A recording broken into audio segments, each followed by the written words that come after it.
300 கோடி 400 கோடின்னு சொல்லி எடுக்கிற படங்களை விட பல மடங்கு எமோஷனல் டெப்த் அண்ட் எக்ஸ்பீரியன்ஸை ஸ்மால் பட்ஜெட் படங்களால் தர முடியுது. எப்படி அந்த மாதிரியான படங்களால் மட்டும் இதை செய்ய முடியுது? நம்ம தமிழ் சினிமா மட்டும்தான் என்ன 1000 கோடி அடிக்கலைன்னு சொல்லிட்டு மற்ற சினிமாவோட நம்ம கம்பேர் பண்ணி இந்த மாதிரியான சின்ன சின்ன ஜெம்ஸை நம்ம மிஸ் பண்ணிட்டு தான் இருக்கோம். இதை பற்றி யோசிக்கும்போது எனக்கு ஒரு 4 விஷயம் தோணுச்சு. ஸோ நான் அதை தான் இந்த வீடியோவில் நான் ஷேர் பண்ண போகிறேன். சமீபத்தில் சில படங்கள் நான் இதுக்கு எடுத்துக்காட்டாக சொல்லணும்னா குட் நைட், சித்தா, லப்பர் பந்து இப்படின்னு பல படங்கள் நம்ம சொல்லலாம். நீங்கள் இந்த படங்கள்லாம் எடுத்துக்கிட்டிங்கன்னா அதில் நல்ல கதை இருக்கும் அண்ட் அதுக்கேற்ற ஸ்ட்ராங்கான ஸ்க்ரீன் ப்ளே அவங்க பண்ணியிருப்பாங்க. எந்த ஒரு பெரிய ஹீரோஸ் அண்ட் கிமிக்ஸுமே இல்லாமல் அவங்களுக்கு அதை தான் ஒரே வழி. ரெண்டாவது நீங்கள் ரொம்ப கவனிக்க வேண்டிய விஷயம் என்னென்னா கேரக்டர் ஆர்டிஸ்ட். அதாவது அந்த நடிப்பு பார்த்திங்கன்னா நம்ம அந்த ஒரு ஹேஸ் எ ஹியூமனாக பார்க்காம அந்த படத்தில் ஒரு கேரக்டராக தான் நம்ம பார்ப்போம். ஸோ அந்த மாதிரி பார்த்தீங்கன்னா அட்டகத்தி தினேஷ் அந்த ரப்பர் பந்தில் அந்த கேரக்டரை நீங்கள் பார்க்கலாம். அப்புறம் குட் நைட் படத்தில் மணிகண்டன் நீங்கள் பார்க்கலாம். அண்ட் சித்தார்த்தை நீங்கள் சித்தா படத்தில் பார்க்கலாம். ஸோ இவங்க எல்லாருமே அந்த படத்தில் ஒரு கேரக்டராக நடிச்சிருப்பாங்க. நம்ம யாருக்குமே இவன் சித்தார்த்தா நம்ம கண்ணுக்கு தெரிய மாட்டான். அதே மாதிரி மணிகண்டன் நம்ம கண்ணுக்கு தெரிய மாட்டான்.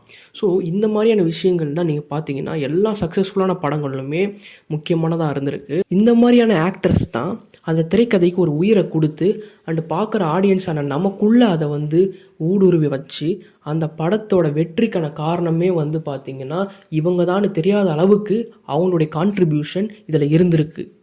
குட் நைட் நம்ம சராசரி வீட்டில் நடக்கிற கதை. சித்தா நம்ம இது வரைக்கும் சொல்ல பயப்படுற ரொம்ப நார்மலாக நடக்கிற ஒரு கொடூர கதை. இந்த மாதிரி ரியல் லைஃப் கதைகளை படமாக்கும் போது அதில் இருக்கிற கேரக்டர்ஸ் நம்மளோட ஈஸியாக கனெக்ட் பண்ணிக்கிறாங்க. இன்னும் இந்த மாதிரியான சிம்பிளான வாழ்விலுக்கு நெருக்கமான சொல்லப்படாத பல கதைகள் இருக்குது. அதெல்லாம் படமாக மாறணும் அப்படின்றது எங்களுடைய ஆசை. இந்த மாதிரி படங்களுக்கு மார்க்கெட் பண்ண பெரிய ஹீரோஸும் கிடையாது.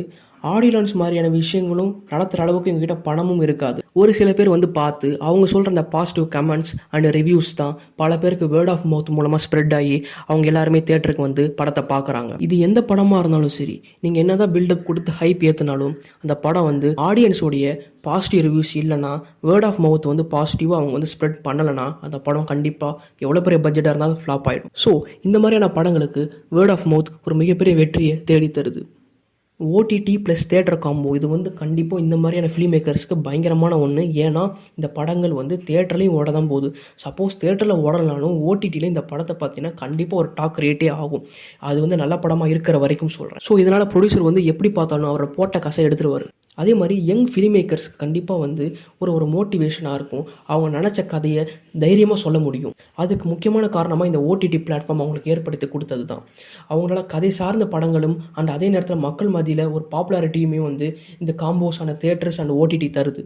ஸோ இது நான் ஏன் சொல்கிறேன்னா, நானுமே ஒரு ஃபிலிம் டேரக்டர் ஆகணுன்ற ஒரு கனவோடு இருக்கிறவன் தான். இப்போ இருக்கிற சூழலில் இந்த மாதிரியான ஸ்மால் பட்ஜெட் படங்கள் கொஞ்சம் கொஞ்சமாக வந்துக்கிட்டு இருக்கு. அண்டு மக்கள்கிட்ட இருந்து நல்ல ஒரு ஹோப் கிடச்சிக்கிட்டு வருது.